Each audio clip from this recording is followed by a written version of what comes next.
La Cuaresma, como tiempo litúrgico de preparación a la Pascua, va surgiendo lentamente en la vida de la Iglesia.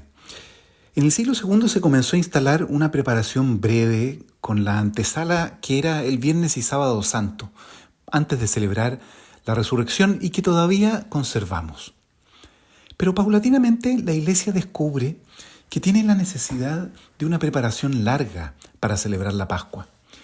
Y el siglo IV llegamos más o menos a la forma actual, que tiene 40 días de preparación a celebrar el misterio de la muerte y resurrección de Jesús. En la Pascua celebraremos la vida nueva de Jesús resucitado, que es el anticipo de nuestra resurrección. Esa resurrección de Cristo se conecta con el nuevo nacimiento, que es el bautismo en la vida de todo cristiano. Nuestro vivir como bautizados, entonces, es un camino para ir haciéndonos semejantes a Cristo. Sin embargo, ese reinicio de nuestra vida cristiana no ocurre mágicamente, sino que hay que irlo preparando. Esa es la lógica de este tiempo, para llegar a ser mujeres y hombres resucitados. El pasaje que reflexionamos hoy está justo después del bautismo de Jesús. Jesús ha escuchado una voz que dice: "Este es mi Hijo muy querido en quien tengo puesta mi predilección". Jesús, entonces, tiene la experiencia de ser Hijo de Dios, amado profunda y gratuitamente por el Padre. La pregunta es: ¿qué significa esto como buena noticia para la humanidad? ¿De qué se trata la misión y cómo llevarla adelante? Y entonces Jesús parte al desierto donde es tentado. Y al respecto, les ofrezco algunas reflexiones.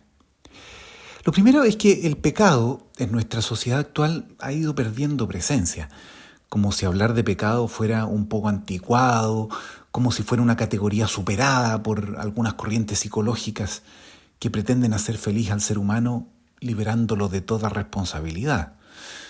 Es cierto que en el pasado nosotros en la Iglesia hemos recibido una catequesis religiosa tremendamente culpabilizante, donde todo era pecado.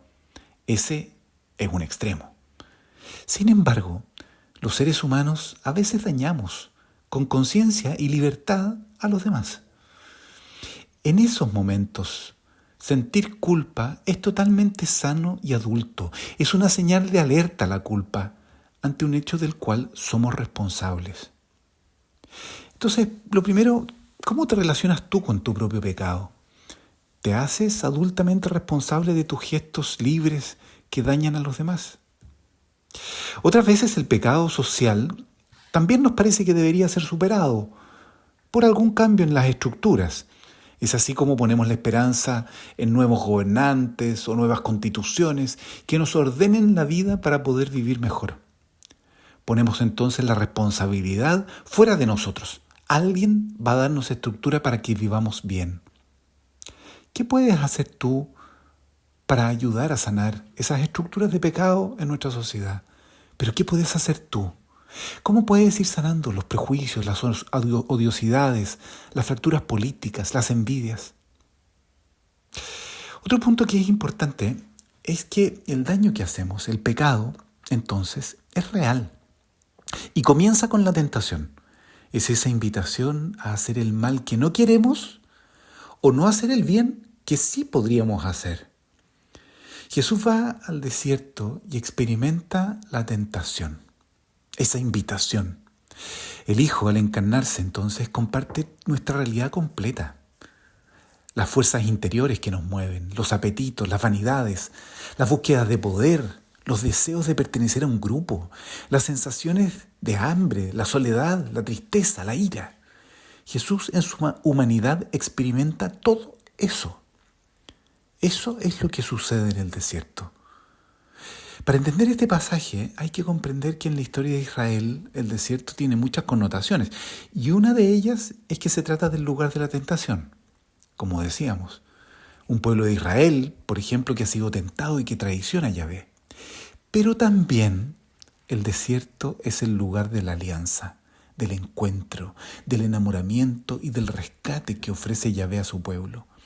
Es el lugar donde el pueblo se pone en manos de Dios.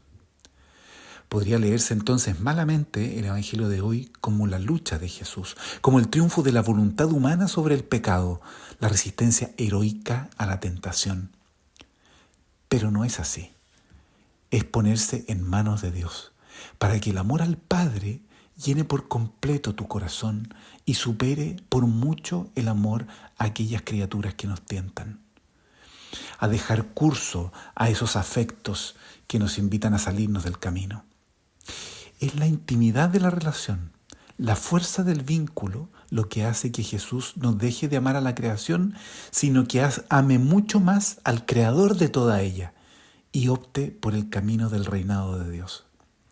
Jesús experimenta que poner como foco y sentido de su vida a las criaturas, o incluso ponerse a sí mismo al centro, son distracciones, son espejismos.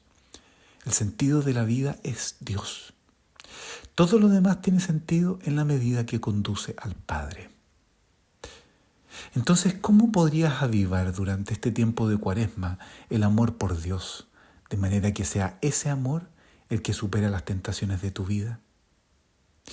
Finalmente Jesús sale a anunciar su invitación: conviértete y cree en la buena noticia. El reino de Dios está en medio nuestro. Soy Juan Cristóbal Beitía, director de Revista Mensaje.